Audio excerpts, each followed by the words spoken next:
ముఖ్యమంత్రి నారా చంద్రబాబు నాయుడు అధ్యక్షతన ఆంధ్రప్రదేశ్ కేబినెట్ సమావేశం జరిగింది.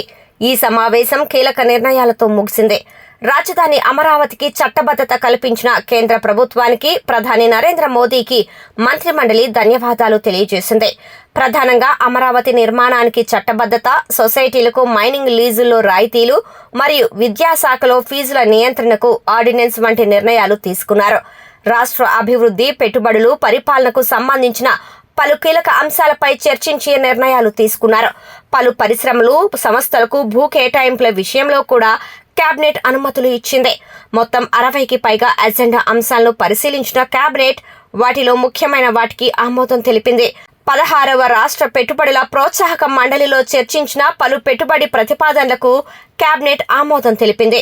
మొత్తం 39,436 కోట్ల విలువైన 31 ప్రాజెక్టులకు గ్రీన్ సిగ్నల్ ఇచ్చినట్లు సమాచారం.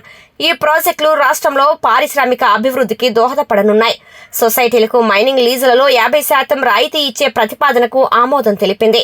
గత 2 ఏళ్ల ప్రభుత్వ విజయాలను ప్రజల్లోకి తీసుకువెళ్లటంపై మంత్రులతో సీఎం సుదీర్ఘంగా చర్చలు జరిపారు.